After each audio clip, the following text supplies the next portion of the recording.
This podcast is brought to you by Craft Beer and Brewing Magazine for those that love to make and drink great beer.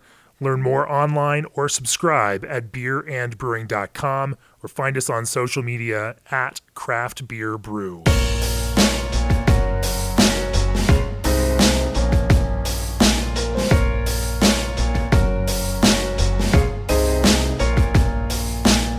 Welcome to the Craft Beer and Brewing Podcast. I'm your host, co-founder, and editorial director of Craft Beer and Brewing Magazine, Jamie Bogner. My guest on this special Black Friday Thanksgiving week edition of the podcast is from right here in our backyard, Peter Bouckaert of Purpose Brewing, formerly the 21-year alumni brewmaster for New Belgium Brewing. Welcome to the podcast, Peter. Welcome, and thank you. We're going to get into an interesting conversation covering a whole lot of ground. Obviously, New Belgium has been in the news lately, and we'll talk a little bit about that. But I'm really interested in focusing on Peter's approach to sour beer making, his thoughts on beer styles, his recent foray and study of the way that wood interacts with beer. We're going to touch on all of those kinds of brewing subjects throughout the next hour. But before we get started, first and foremost, if you are not a subscriber to Craft Beer and Brewing Magazine, go to beerandbrewing.com right now and take advantage of our special, very limited time Black Friday subscription deal for 20% off subscriptions to the magazine. That's beerandbrewing.com. Click on the little subscribe button. It's a way to support what we do right here at Craft Beer and Brewing.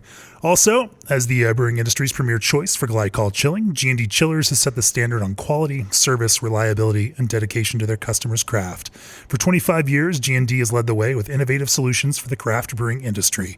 Contact G&D Chillers today at 1-800-555-0973 or reach out online at gdchillers.com. Mention Craft Beer and Brewing Podcast and you'll receive up to $1,000 worth of glycol with the purchase of any new G&D Chiller unit. Also, turn your fridge into the best craft beer around with the Tavour app. Get access to hard-to-find 100% independent craft beer from 47 states. Only buy the beers you want and skip the ones you don't. Ship any amount of your hand-picked beer to your doorstep with one flat fee. Yep, any amount. Download the free Tavour app today and get $10 in beer money with code BREWING. So, Peter, you've had a long and storied career in American craft.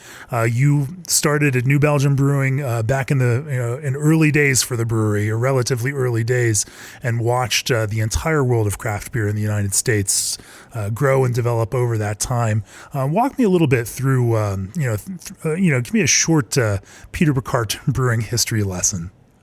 Oh, so you want to go me to go to Belgium also? Sure. So I studied in Belgium brewing engineer, and then I started. I did some internships in different breweries. I worked then for 10 years in the Rodenbach, where Rodenbach, who's kind of a sour beer producer of.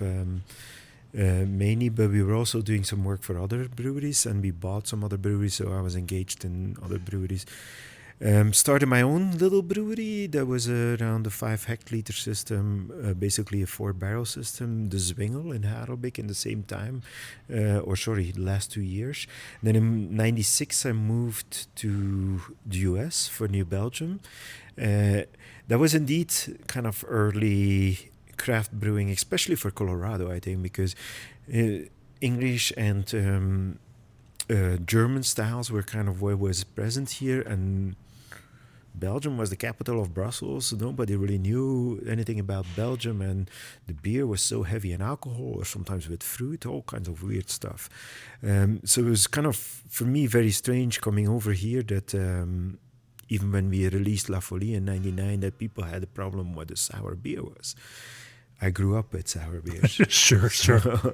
And for me, it was an interesting moment, and look how we evolved so fast now here with so many small breweries where Purpose is one of them.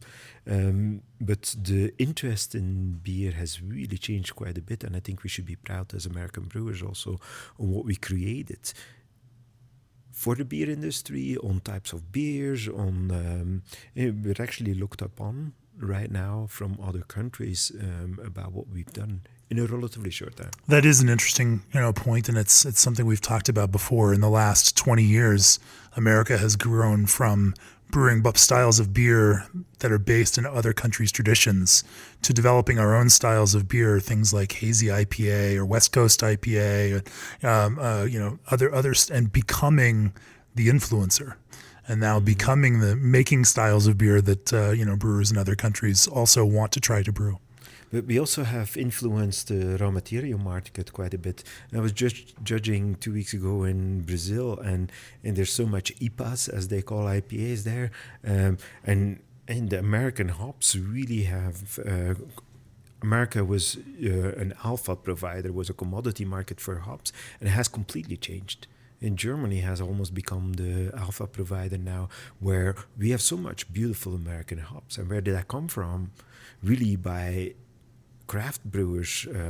The larger craft brewers have really been pushing on getting more varieties, sometimes too early out, but it's better to get them early out. And if it doesn't perform agriculture-wise, we still were pushing it at least. And there's always failure if you push a little bit too early. But it's so beautiful what we have created on the hop side. And I wonder, though, in a country like Brazil, isn't this, the kind of inspiration that, those brewing cultures will ultimately then turn into and start to own for themselves? It is, amazing to see this kind of thing. Wouldn't the ideal, though, be for a market in Brazil to grow and develop and then be able to support their own agriculture and their own, own flavors and their own, growing of these things? Well, it's been interesting to see that the Catarina Sours was now the first Brazilian style who's actually in the World Brewing Cup. And came really from the use of fruit that is local and that for us is even that we don't know, caju, cajá. There's so much different types of fruits that are there. What I've been surprised and have been talking about there also was you have so much beautiful local wood. And my tap handles in purpose are all Brazilian woods, different woods. Sometimes I turn it off, the tap handle, and I let customers smell it because it's so aromatic. And those brewers in Brazil are like, oh, yeah, that's right, we have that. Within Purpose, your logo and design ideas and Acorn, the tree iconography, fits heavily in the way that you've branded the brewery. We're sitting here in the tap room, and next to us and behind the bar are racks upon racks of wood barrels. But wood figures very prominently into the way that I think you design beers and think about beers here at the brewery. Wood also is the subject of a book that you just relatively recently co-wrote with Dick Cantwell on wood and beer. Talk to me a little bit about where your interest in aging on wood came from, and how you caught the bug around that. Bug, I wouldn't call it. I worked in Rodenbach. Damn it. And so it was kind of funny for me as a young brewing engineer that you were confronted with a brewery that was aging all their beer in big foeders. If you look at New Belgium, those are relatively small foeders. And so I was right away the brewmaster there, and you never really have worked with foeders like that. And so I kind of my history has been linked with wood. And it wasn't like that in the Zwengel, in the brewery I started in Belgium, and initially in New Belgium. But of course, shortly after I was there, we started playing around with wood, and our little play became suddenly a bit too big because we started buying foeders again. And at that point, Kim was like, what the heck are you doing? Are you going to sell this? Or so? But now with the Wood and Beer book, it's also been interesting to see. You get approached by a lot of other people also that are doing interesting stuff with wood as an ingredient. And for me, it's been fascinating to see the varieties of things that we haven't really explored. It goes in so many directions. We just made a beer with oak leaves on a sour ale. I've been looking at Brazilian, African, Chilean woods with two local universities here. There's so much flavor richdom, so much more dimension still to be discovered. It's, to me, almost like the new hops. So in a way, we're talking about, wood for much of the history of beer has been a vessel. It has been, the thing, early on it was pitch lined so that the impact of the wood wouldn't, hit the beer. Early on not. Early on it was raw. Very early on raw. Then it became pitched as they were trying to lower those flavors. What you're now saying though is, as you are being intrigued by even broader flavor contributions of these various woods. Yeah, it's like it's a type of spice in a lot of ways. It's like what's known here is the root beer, who's kind of initially a wood extraction, and it's a flavorful wood that we happen to have here. But there's so much other plants, spices to be explored. It's kind of monotone to think that we can work with hops. It's kind of boring. Just with hops, you mean? Yeah, there's such a variety and flavor of hops. And look at the descriptors of hops. Oh, it has coconut. Oh, it has a geraniol. It has roses. Well, you could use roses, for instance. To me, it's like, why are we trying to incorporate everything from the hop side? Hop as such is, of course, an interesting product for beer, but it's just one type of an ingredient that you can use. And so I'm currently intensely looking at wood because it's another dimension that hasn't been touched too much, even by the brewers from Africa or from Brazil or from Chile, for that sake. What you just mentioned in terms of, why are we trying to emulate all these other flavors with hops and not just using those other ingredients in the beer is an interesting point. Do you think that kind of falls back to the kind of Reinheitsgebot, bias in beer of being four ingredients and the brewers then trying to work within these artificially placed constraints? It's a good question. I was wondering, and also what I was saying it. Why are we talking about certain flavors from hops if we have actually root sources for those flavors in other ingredients? And it is funny. I mean, we've talked about it, and Stan Hieronymus has written about it for us in the past that, even ingredients like coriander can provide, citronellol in a way that, tastes much like the kind of same hops contribution, and some of those things could be swapped out a little bit. But it goes almost a little bit further for me. If you look at people are now, biotransformation of hops. Oh, that's kind of boring. What about biotransformation from malt? It's a long time ago now. It's over 20 years ago that I was looking into biotransformation from malt components. And the malt components have the same glucoside binds with flavor components. And so your yeast will do biotransformation on your malt. Why don't you steer it in that direction? And so now it's like the new hot topic. Oh, biotransformation from hops. That's kind of boring, because we've been doing it with coriander already for last 700 years, I guess. So it's funny. Those, for me, brings me to my style thing also, but we can talk about that later. Sure. I don't want to drop this subject because I think there's some other fascinating things to unpack there. But before we do, whether you're a full-scale production brewery, a tap room, or a home brewer striving for the ultimate setup, October Can Seamers has the small-scale canning solution. They've proven the breweries increase revenue through to-go sales with October Can Seamers, and everyone loves to sell more beer. You're only a few clicks away from selling more beer. Just head over to octoberdesign.com/podcast. That's October with a K, and use offer code JAMIE, that's JAMIE, to save $50 on any Can Seamer purchase. Also, balancing barley and hops is your expertise, and for Clarion Lubricants, food-grade lubricants is theirs. The team at Clarion knows that when it comes to making great beer, you're the expert, and when it comes to supplying food-grade lubricants backed by service-oriented professionals, they're the experts. Clarion will work with you to create an efficient lubrication program that helps protect your brewery. To speak with an expert, dial 1-855-MY-CLARION, that's 855-692-5274, or visit ClarionLubricants.com. Clarion Lubricants, the expert that experts trust. So you mentioned biotransformation by yeast of malt flavor components, and you mentioned doing some work on that 20 years ago. That little nugget is fascinating to me. Talk to me a little bit about what you studied and some of what you learned through that process. Yeah, Very early on, when I did my thesis in brewing, one of the professors I was looking up to was Professor Derdelings, and he was at that point looking at yeast and flavor formation in yeast.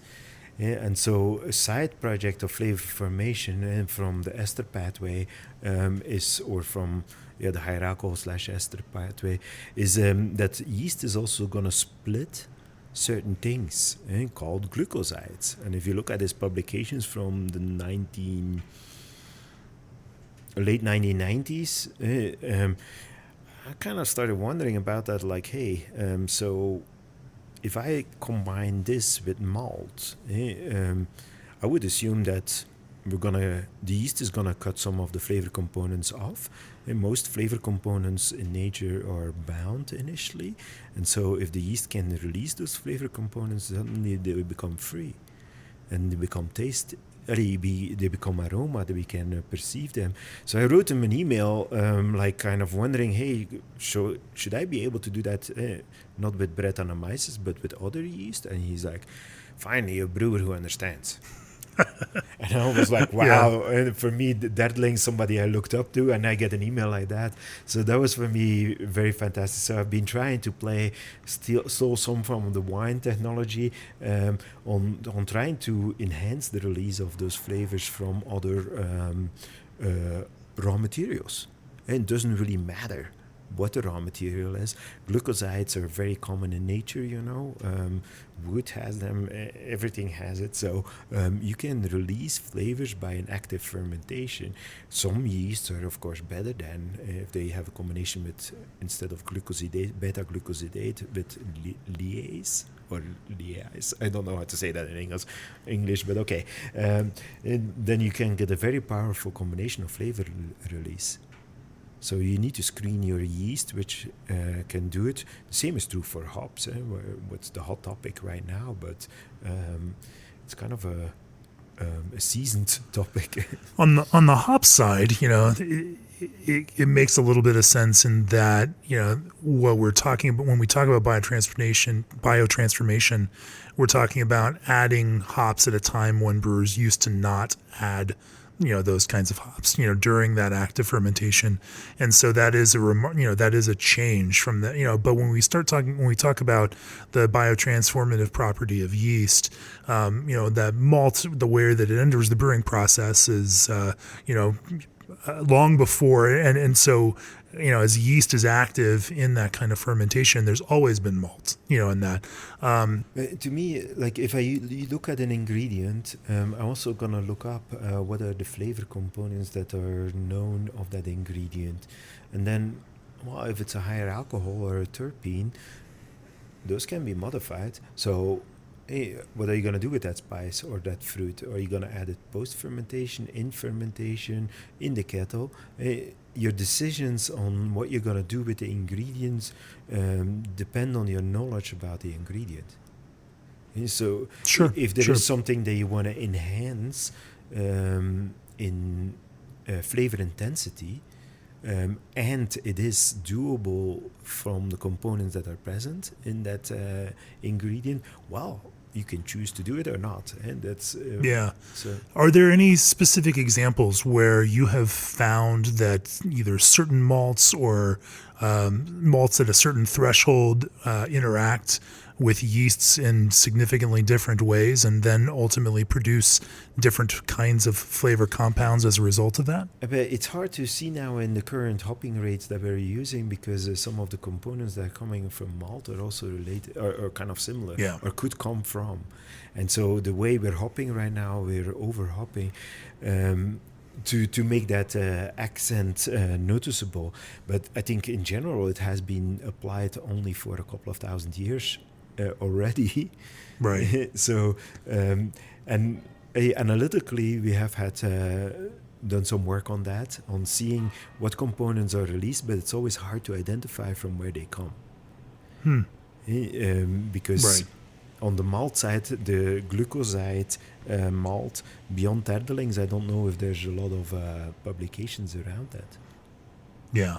So. Have you explored especially now in this kind of smaller laboratory of purpose where you can play on a smaller scale, the way that biotransformative yeast works with other types of ingredients. If it works on malt and it works on hops, then couldn't it work on other kind of flavor active components as well? Not really, because I can't really prove it. But for me, you know that there's only three ingredients in beer. It's knowledge, experience, and creativity. And so I rely on experience. Okay, so I have a fruit that I never worked with, Cabuso. Okay, Cabuso. What have I done with other citrus? Where would I add it based on what I know? And so it comes down to experience. I do not get any confirmation because I don't have the analytical capability that I used to have in New Belgium. Right. But for you have to wing it now. No, I have to wing it. But in the end, it just comes like, oh, wow, this tastes good. So now maybe I can do something different with it or not. Or it's again an element. And I keep on feeding that in my book that I've been keeping since I've been in brewing. I try to jot down every day what I learned. Really? And so I just keep on adding, like, hey, this was interesting. Maybe I should try next time to do something like that. And then I forget. And then a year later, I read that, well, that would be interesting. I should do that now. So there's always information in there, and sometimes I forget, like, where did that come from? Why is this note in there? Because I don't keep notes on where it came from exactly. Right. But it leaves a lot of open questions that you sometimes like, wow, that's interesting. Is this just a big text file? How do you, or in terms of getting in the Peter Bouckaert mind, like how do you track and then pull that back up? Well, as a brewer, we often get in long conversations over too much beer, and we sometimes forget. So I always have my notebook handy, and I jot down notes. Even if I'm a little bit in the water, my notes are still mostly readable. So you have like a real written notebook where you're putting this info. And like if you look at my notes from Brazil now, there's a bunch of notes in there from, Aroeira, it's probably pink peppercorn. I need to look that up. But the wood from Aroeira is actually very interesting, even beyond pink peppercorn. So I brought a bunch of Aroeira back. And I got a whole... So those notes are just like Aroeira. Okay. And then question mark, maybe it's pink peppercorn. I'll look that up later. But that was an evening conversation with a brewer. And so there was just an Aroeira tree outside of a brewery. And that's how, so really, that's an Aroeira tree. I'll grab some branches. Wow, this smells really good. And so there go the branches. But so you smuggled some branches back through U.S. Customs. Don't say that. But that goes in my... Perfectly legal. Goes in my little book then, and then the next day or whenever, and that goes in my electronic book that I've been keeping. So it's a funny one because sometimes it's like, what was that again? I don't understand my notes here. I typed it down and understanding the moment I typed it down, but I don't see the context anymore. So sometimes I'm better on taking my notes. I'm trying to translate it in English right now. Let's. We never really, fully discussed some of the different flavors of that some of these woods impart. And obviously, you've applied yourself to the study now, obviously, in writing about it. Talk to me a little bit about some of the more interesting woods that you've come across lately, and then I'm also really curious to hear how you condition beer on these woods in order to extract the flavors, but extract them in a pleasant way that fits the goal that you're looking for in some of these beers. Right. So for me, I work with dry hopping. I basically use a neutral beer, and I'm adding split chunks of wood to it, and then we are sitting down and tasting here with split chunks of wood. What does that mean? Chisel. Oh, okay. In smaller. So pretty thin pieces. Yeah, because the first study that we did was looking at what pieces are the most aromatic and best to extract. And so we worked with dust, split wood, cubes, And dust was kind of useless because typically there's a heat impact during the creation of dust, Okay. and you have a lot of evaporation of the aroma, and also modification of the aroma. And so I don't work with dust anymore, except if I can't find anything else. So typically I get pieces of wood and I split them and I add them in a beer, and then 3 weeks later invite some local brewers, some local industry here that is interested in wood, and the professor from UNC, and we're tasting. And we just take notes. I type them up. I add the Latin name of the beer because that's how I add it in my book. So, and just the flavors notes. During those flavors tasting sessions, we're deciding maybe we should toast those. Okay, Dave, can you toast those? I'll put them in the next session then. Or maybe we should do something else with it. And so we're looking at potential for it. If it's a flavor that maybe matches a beer, a different type of beer, well, we could already start splitting that off in that direction. We've been looking in the last study also on the variation of pH on certain woods extractions. We've been looking at alcohol content, and there we went beyond into distilled also, who gave some very nice surprises also on extractions that are way better in higher alcohol, and so I gave some to Noko Distillery here in town to play with. It's an African wood. And then I'm working with a Belgian brewer who, in Belgium, it's way easier to get more African woods because of the history, I think. And so I found a brewer there who has been screening a lot of woods and who keeps on screening woods. And so we're exchanging notes also. So he doesn't have much access to South American wood. So we're just starting looking at different types of things. Comparing notes. Yeah, and it's funny. Sometimes you can find those African woods here because they sold for hardwood for doing whatever, fences or I'm just looking in the trash can what's left over there and what wood it is, and take it from there. And so you were just mentioning time, temperature, and alcohol level as factors that kind of impact those extractions.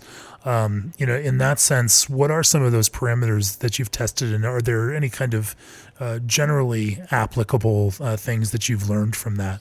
All right. It basically comes down, if you go with alcohol, you change the polarity of the extracting liquid. With beer, we're on relatively low, close to water, basically. Yeah. But it is different than water. If you do, I don't do it in water because I think it's useless, waste of time for my purpose.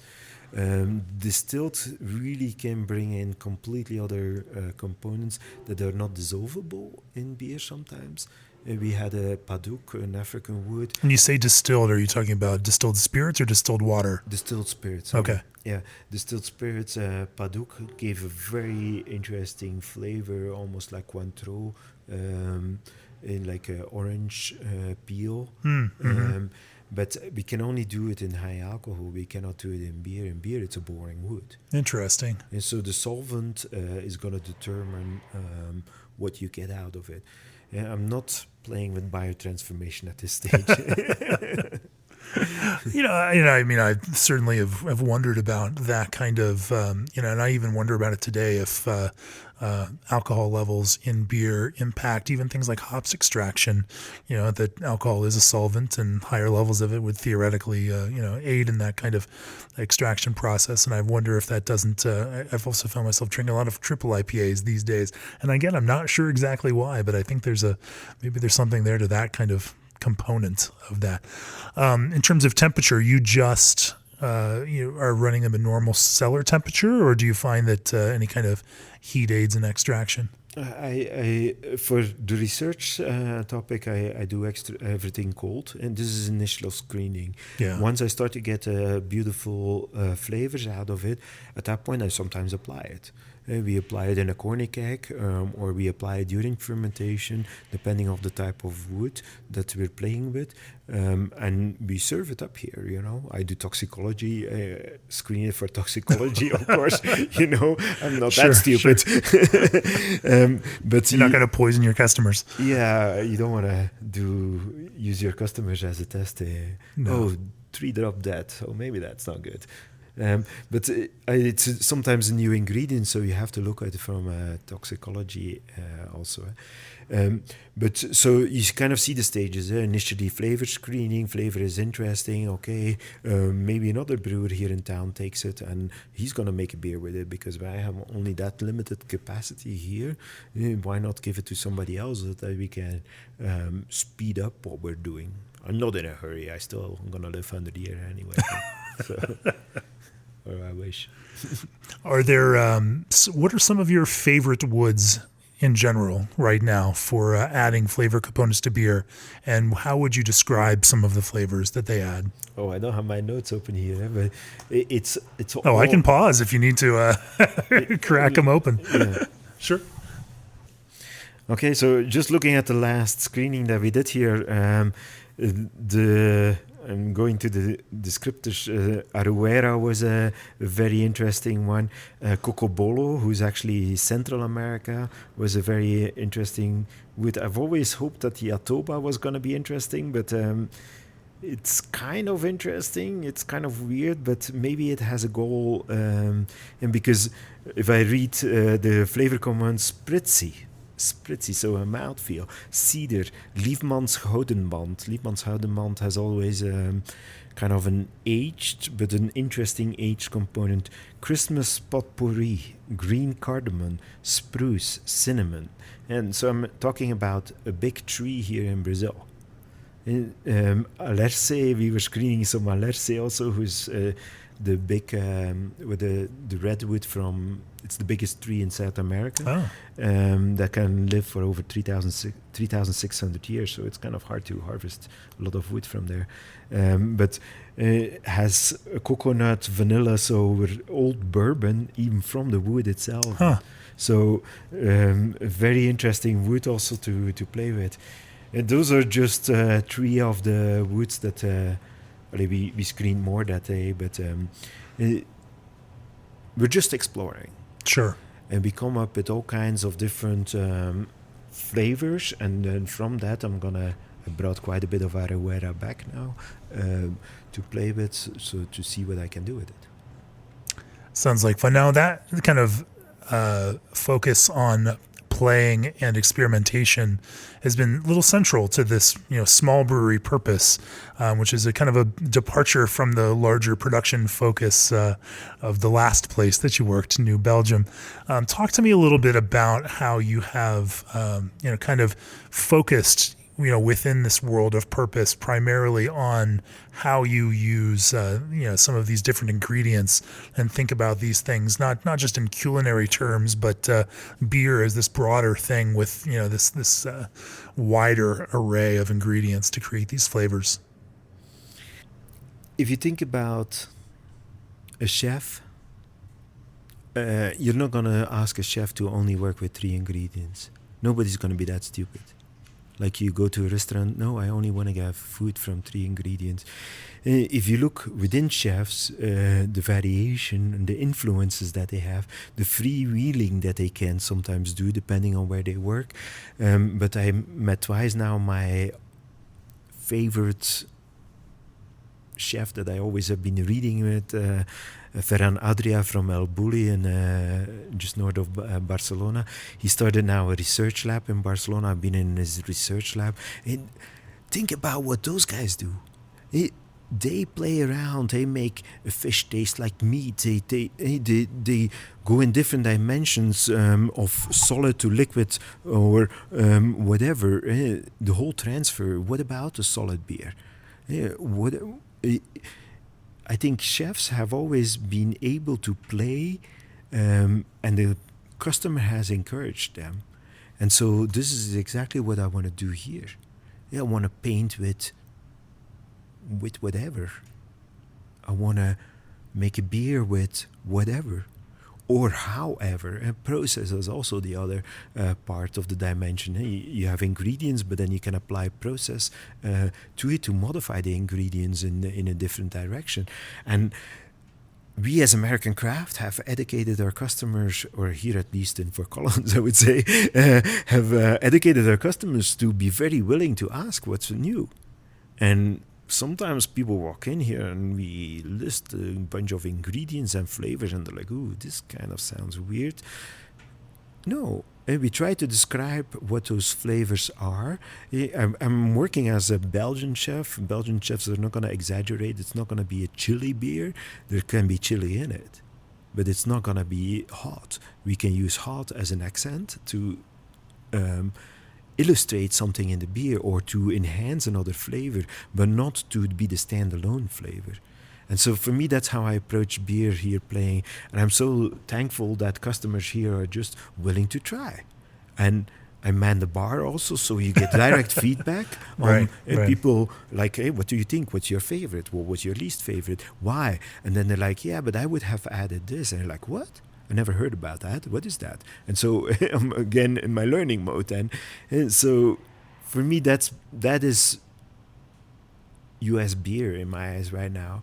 We are not limited anymore to creating a style. We can just serve whatever up and people are going to try it. Sometimes they're going to drink it. Sometimes they will drink it again. So yeah, and I love that idea of taking inspiration from the kind of molecular gastronomy, drive through the culinary world right now. I'm curious if approaching it this way now, when we look at beer in the United States and even around the world, beer is more often than not a large scale, mass produced consumer product that's then mass marketed. It has, for a lot of its history, or at least the last industrial history of the 20th century and beyond, been something that has been built around kind of homogenization and similar continuity throughout. When you are, and you could look at food in the same kind of way. If you look at packaged food, it is certainly not as creative or as inspired or as driven by experimentation as El Bulli and Adria and their kind of approach, which they can do within a smaller, more intimate environment of of restaurants that typically have a very high price of entry because they are appealing to a certain type of consumer that values that experience, values that connection, and values that artistry. It's not something that needs to have a mass audience for it. How, in that sense, has say this 20-teens move of craft breweries, an explosion of small experience-based craft brewing and this kind of taproom-focused business changed and allowed this kind of expression in brewing that you're exploring right now? That's a long question. Sorry, did I just soapbox there? Yeah, you did. So a bunch of things went through my mind, but of course we are a niche. We are not the 70% and the 90% of the beer market. I'm the smallest brewer in town. So I can. How much beer does this brewery produce in a year? Oh, maybe 150 barrels. Oh my goodness. Yeah. Yeah. And so the idea was completely to stay small, to be able to experiment to a level that is unheard of and have new beers every weekend. Where was gonna? So I still think customers have changed. It's hard to go back to the gas station coffee I could get here in Fort Collins when I moved in here. The coffee that has been standing there all afternoon, or maybe from the last day, I don't know. It tastes like it's completely gone, but you can't do that anymore. You maybe can still make a relatively shitty coffee, but okay. But on so many dimensions. But it's also about the interaction with the customer in my eyes. And so I'm not here to sling a Pilsner and do you want a half a liter, or a 33 cent a liter? No. I have people walking up here and they say, oh, I only drink light beer. I like light beer, okay. Light beer, what is that? Is that like light in color, light in alcohol, light in gluten, light in... I don't understand what you mean with light beer. What do you like to eat? Oh, do you drink wine? Oh no, you drink distilled. What do you combine it with? Wait, I'll give you a beer. After that conversation, you give them a beer. And those people that walk up asking for a light beer end up buying a sour. And you're like, what the heck happened here? It's that high touch. People don't treat themselves to light beer. They treat it to flavor. But sometimes they're afraid because the overwhelming choice that they get, or in our case, the sometimes weird choice that they have, they don't know what to order and say they have a defense mechanism and ask for light beer. And so you completely change them in a 3-minute conversation and just like, okay, I'll grab you something, I'll give you something, and here. And they're like, what is this? This is really delicious. I'm like, shit, they're gonna drink a sour? And then they order whatever. And so people are ready for it. They cannot step back, but we are tending, and in the US, I think more than other countries, we're tending to push IPAs in their face because, well, it's easy to ask an IPA. They kind of know it's going to be hoppy, at least, sometimes bitter nowadays, but they know what they're going to get, and we don't create variation for those people. Imagine if Ferran Adria and El Bulli would ask you, oh, what do you want? Do you want an IPA or a liter of a Pilsner? No. So that sure, is another element. And if I go dine at Adria's restaurant, or if I go to have Jiro make me some sushi in Tokyo, I'm going to ask them to make me a meal that's their expression and not what I want. But I love that point that you just made about making assumptions about where people's palates are. I mean, we think of things like sour beer as being a harder thing or a more advanced thing, or maybe that's beyond people. But those flavors in and of themselves are not alien to people. That level of acidity and good, well-made sour beer tends to be equivalent to what, as acid levels in wine, given where the, kind of sugar content is and how those things balance. They can balance in different ways, but they're not necessarily like out of the norm for what people, normally consume. People are certainly consuming fruit that has that same kind of level of acidity. And they're generally, you crack open and eat a fresh grapefruit. I mean, it's pretty tart and sometimes pretty aggressively, sour per se. And yet people eat these things and consume these things all the time. They're comfortable and familiar with these flavors. We tend to treat this as this, rarefied thing. Well, you're not ready for this yet. But I find it interesting that you can, by, diving in and asking people about what they enjoy, find a different way in for them on this beer. But for me, there's another dimension also. It's about romanticizing on what you're going to serve. Ferran Adria will romanticize what you... Go to a winery.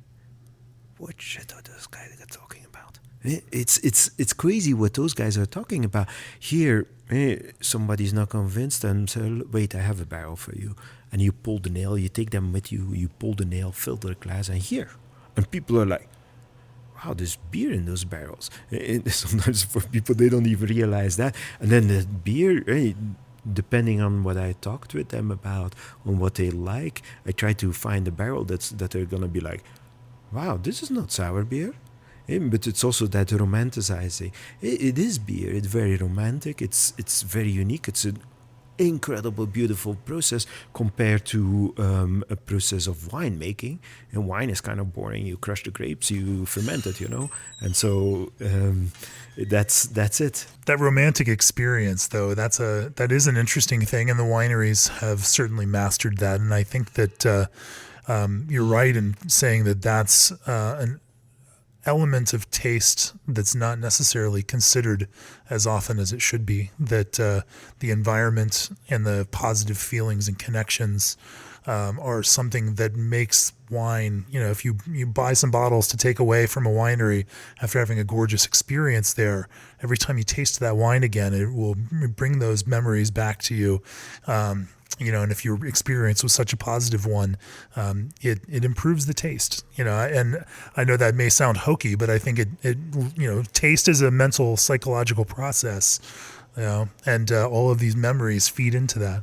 To me, beer gets too much approached as pedestrian, and in my eyes, but of course I'm a brewer, beer is so much more than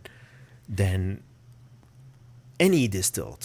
Scotch, they use the cheapest barrels out there and they sell it for the most expensive. Wow, that's a marketing ploy. And wine, okay, there's, if you look at the process of beer making and what we can do as a brewer to influence it, it's so much more.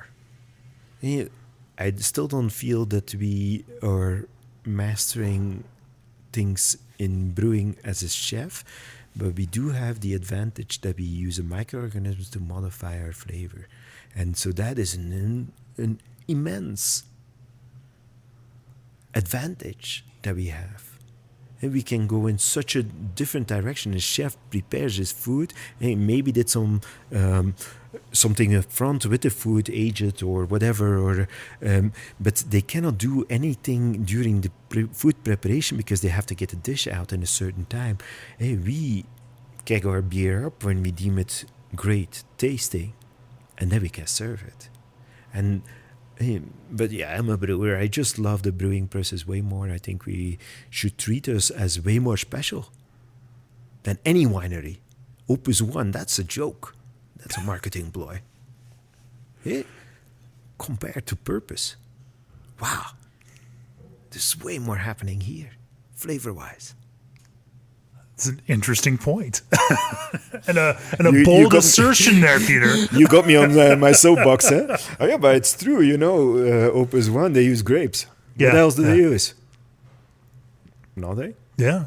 What could they use with wine? Oh, there's so much stuff I would love to use in wine. Well, and as a brewer, you can use wine or you can use grapes. And, that is a common thread now among brewers of increasingly looking to that world of wine. Yeah, I've worked with grapes. I really believe that grapes are relatively boring because they're a simple sugar supplier. The malic, I think, is interesting for the malic acid is interesting for sour beers as such, but malic is in any fruit, so still they're kind of boring. The flavor release that they do with the skin contact is basically what biotransformation is for malt or hops, but they only have skins. We have way more stuff. I just made a beer with jabuticaba. It's like a lychee, but it has a harder skin than grapes. Wow, this is way more interesting than a grape. Grape is still boring at that point. What to do? Oh, you let them make wine with it, and then we don't have to do it. No, it's just another dimension, grapes. And it's only just one dimension. Since we're on the subject of bombastic statements that are going to upset a good half of the world out there, let's talk a little bit about beer styles. I mean, I imagine anyone who's listened thus far can kind of get a take on on your approach to style. But before we started the podcast, you mentioned you've been working with the beer styles and history, and doing more research into how these things evolve. You have a very specific opinion that's very loudly held, about the imprecision of beer styles and the flexibility of them. Let's talk a little bit about style and where that fits in the world of beer. It's a while ago that Randy Mosier gave me a bunch of texts from the 1880s to the 1903 from British bourgeoisie brewers that were like, hey, we should check out Belgium. Because Belgium, 1880, 1890, they make low alcohol beer. We need to learn how to make low alcohol beer because our margin is going to be way larger than what we make now with those porters that are way too high in alcohol and so on. And so they went to Belgium, and you see in those texts that he gave me is, I think they were probably drinking scotch or something and smoking big cigars. Is my pick, sitting in leather chairs and talking about what they saw in Belgium, how they made low alcohol beer. What style? Belgian style is low alcohol? If we would have created styles in 1880, Belgian styles would all be low alcohol. All. And what happens? Look at the Belgian style guidelines. High alcohol, overly flavored, weird stuff. So you're saying if they were to write what the styles were in the 1880s, there would only be these low alcohol styles, and none of the beer that people now think about as stereotypically Belgian. And all the English styles would be high alcohol.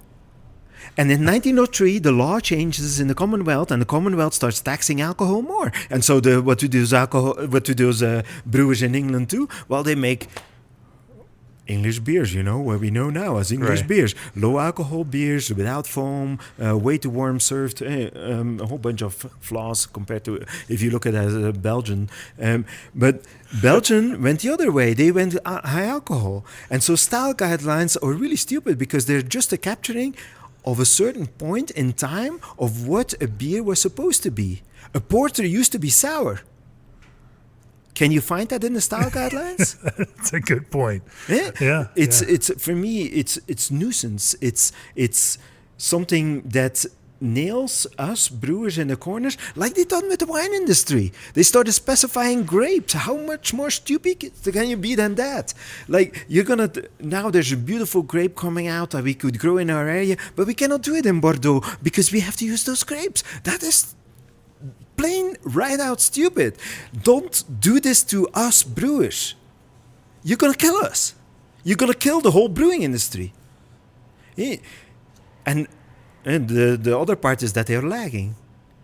In Naipas, is that how they call them here? In Brazil, they call them North English IPAs. First year in the GABF, what is it, 1 year or 2 years ago, and it's the biggest category. Wow, style guidelines are lagging. It's like universities, it's lagging. If we as brewers would wait until somebody creates a style and then start brewing it, we would never advance. I think I said enough. Well, those are all interesting and fascinating points. They're true. Come on. I agree with you. I think styles, in the way that we define them naturally will always lag the creativity of brewers, and they always should. That I think that style, in most ways is more descriptive than prescriptive. It was initially intended as a way to kind of categorize, because Americans have, I should say most Westerners have this real proclivity towards taxonomy and creating hierarchy and kind of categorizing things in easy to understand buckets because it simplifies our way to approach these things. And so we create definitions for things, and and we do it culturally. We do it with race and gender and ethnicity, and we do it with cars, and we do it with sports. Like, we do it in every single category of everything that we interact with. We create very reductive definitions that never in any way truly describe the breadth of these things themselves.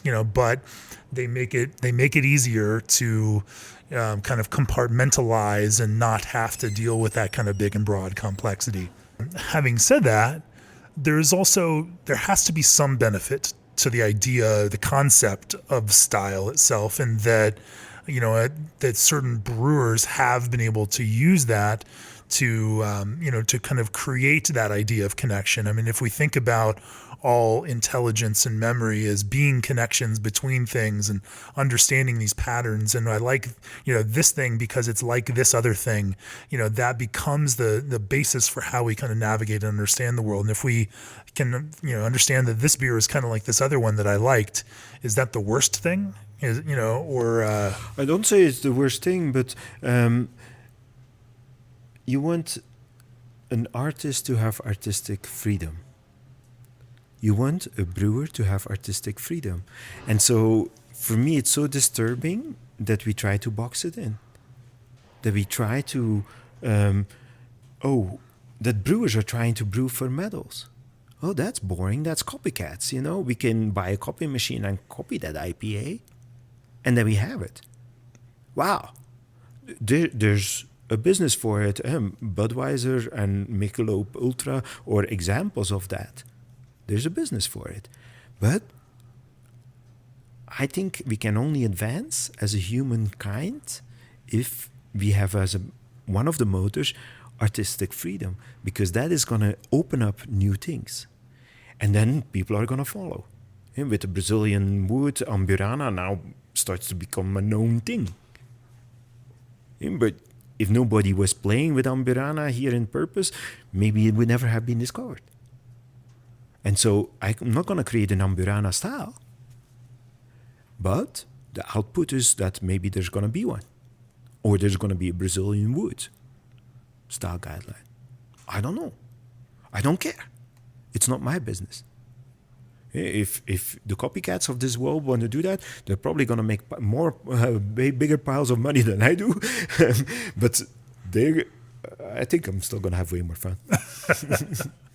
But even somebody like Adria, to go back to that, gets now lumped in and categorized as, in that school of molecular gastronomy. But that's exactly what Michael Jackson did. Yeah. He defines Rodenbach as Flanders Red. Ask in Belgium for a Flanders Red. Nobody knows what a Flanders Red is. Because nobody has read Michael Jackson. He wrote in English.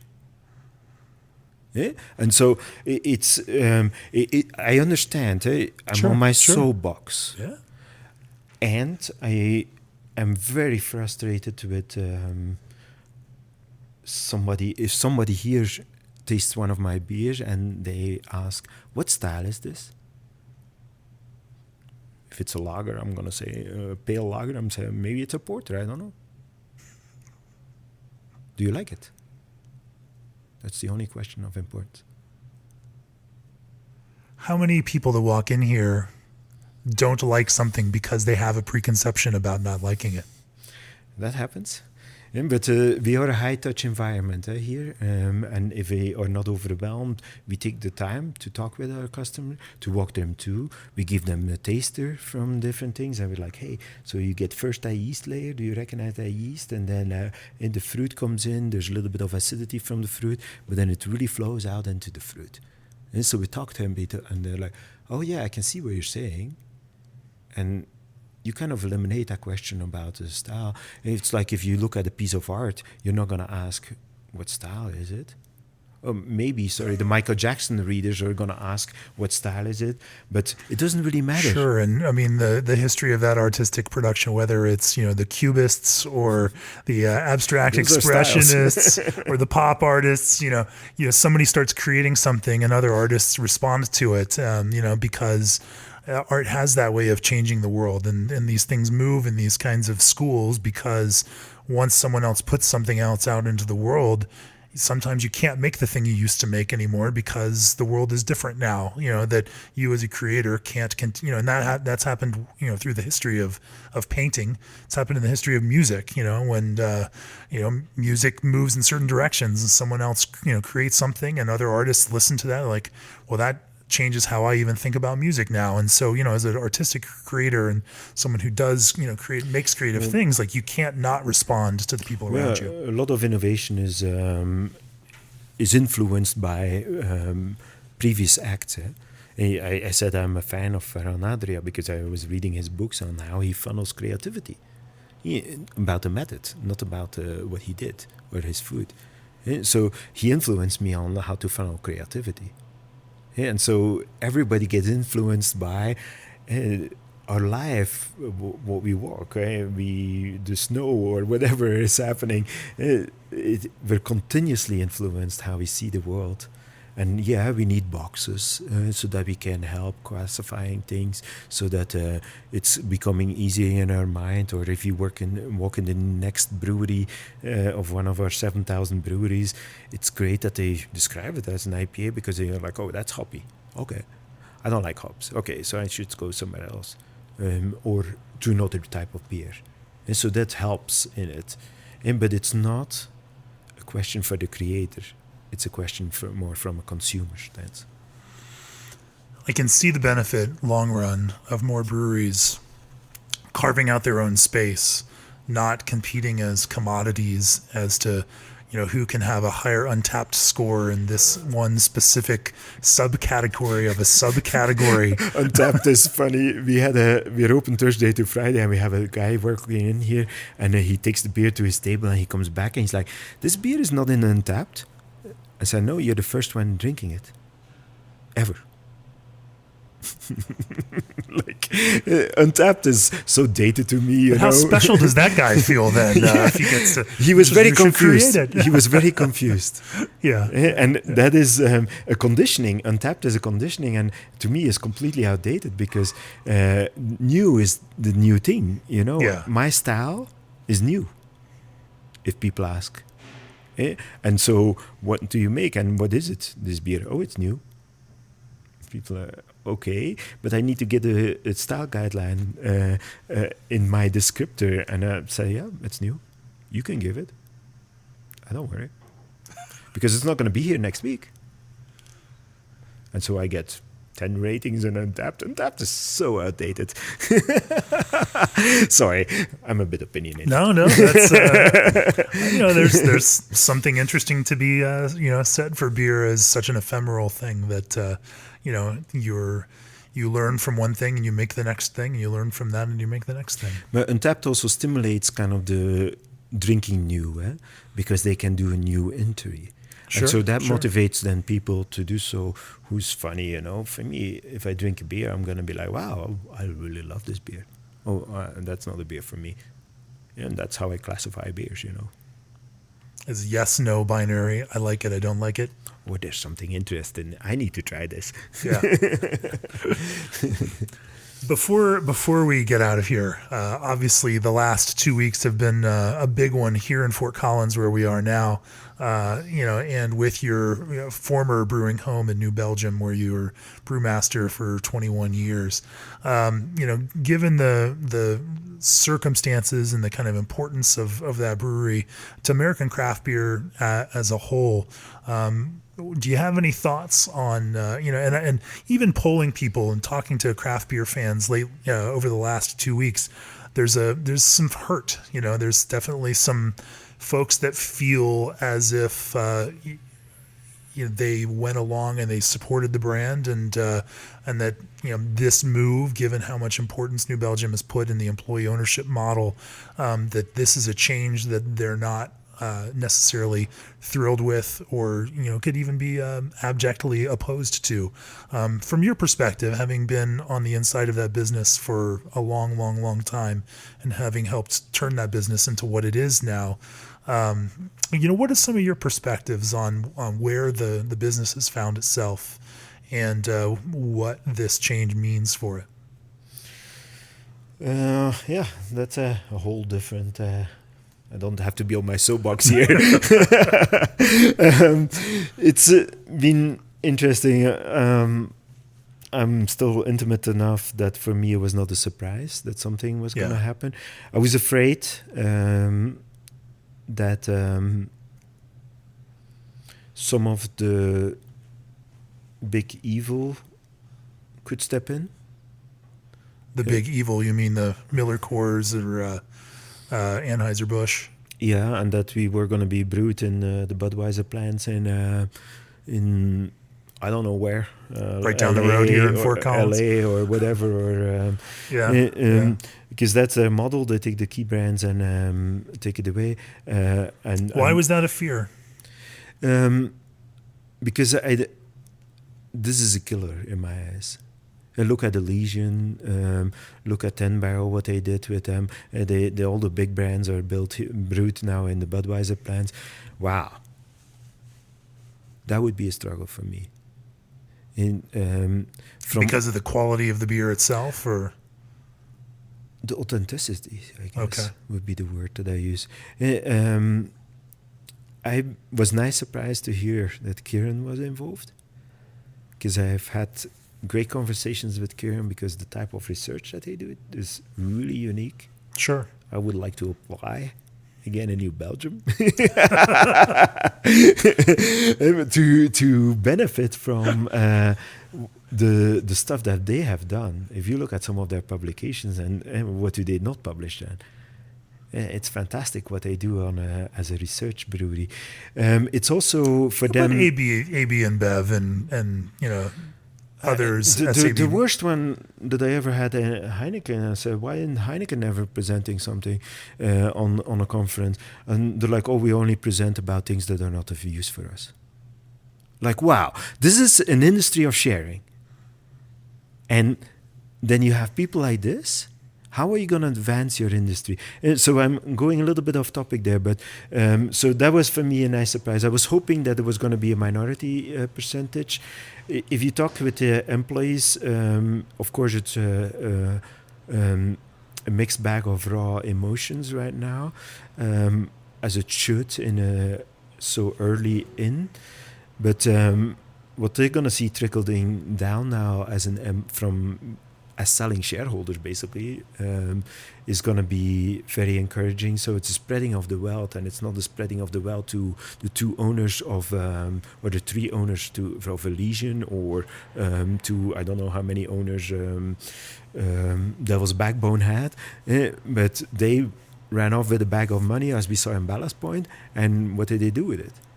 The times have changed in very fast. Packaging, more than one state distributing breweries suffer right now. I can name quite a few who are probably going to be next like this. And so what are your options then to try to survive? And I think going with somebody that will maintain, that's always too early to say, but will maintain who this company is a very noble deed. There's probably more money to be had for New Belgium if they would sell to one of the bigger guys. And they didn't, because they're going to maintain their doctor on site, they're going to maintain the Belgium trip. We will have to see also if that is really true, but those are promises that they made. So they want to preserve the culture because it's really the biggest brewery that they have in the US. And so they are not going to bring in management here to take it over and say, hey, no, we'll take... They're going to have to let this company run pretty much independent. There's going to be oversight, of course. But for me, I'm optimistic it's this type of a buyer.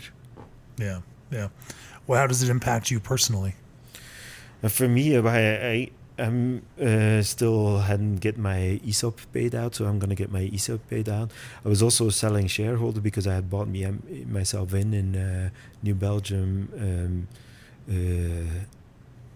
before, right. 15 years ago or something. And so when we sold to the employees, I was a selling shareholder, but never had seen the money also. So when the ESOP bought from those selling shareholders to become an ESOP, those selling shareholders still had not seen... We got a note, basically. Oh, okay. And the note was also very ESOP-minded in the sense, now that you do that, how are you going to prove yourself now on how can you run it? Yeah. So it led to commitment also. Yeah. So yeah.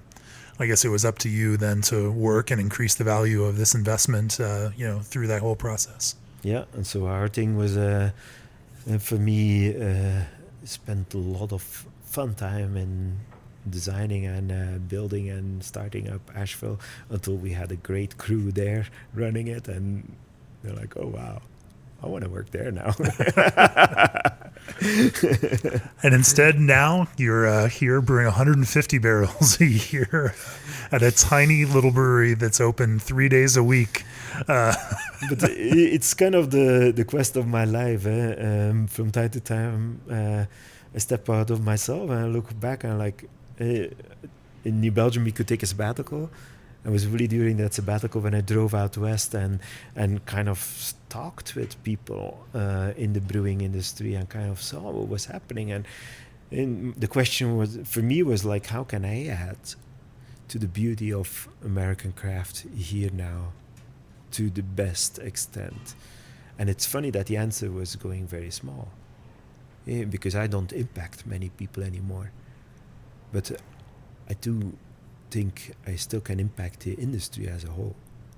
And so for me that was really where I wanted to go as a next step.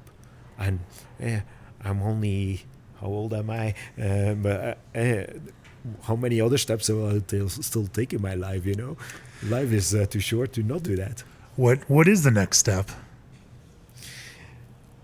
We'll see. I cannot answer that. My brain is incredible. It's always fermenting, and so there's always crazy things popping up, and I pursue sometimes some of these crazy things. I sometimes don't, and let it go. Let that brain go. Give it the freedom, the artistic freedom, and what will it do? I don't know.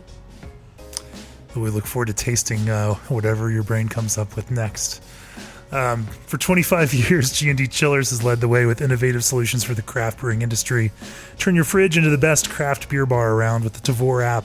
October Can Seamers has the small-scale canning solution for homebrewers as well as production breweries. And Clarion's food-grade lubrication program helps protect your brewery. Peter Bouckaert, if people want to learn more about Purpose and what you're up to today with your own fermentive gastronomy, where do they find you? Oh, we're based in Fort Collins, on the south side of Fort Collins. We're one of the 26 breweries here in town. Just Google, nowadays that's all you have to do. I ride past you on the Mason bike path on my bike commute to work every morning, and sometimes I can smell the Brewhouse running along the way. It's always a pleasurable experience. It's a beautiful tap room here, gorgeously appointed and small and very intimate, and a fun experience to try these one-off beers that if you're not here to try this week, they may not be here next week. So for those of you craving those untapped check-ins, get here now. You can get a lot of them here. Well, Peter, thanks for joining me this week on the podcast. Yeah, thank you. Cheers. It was fun.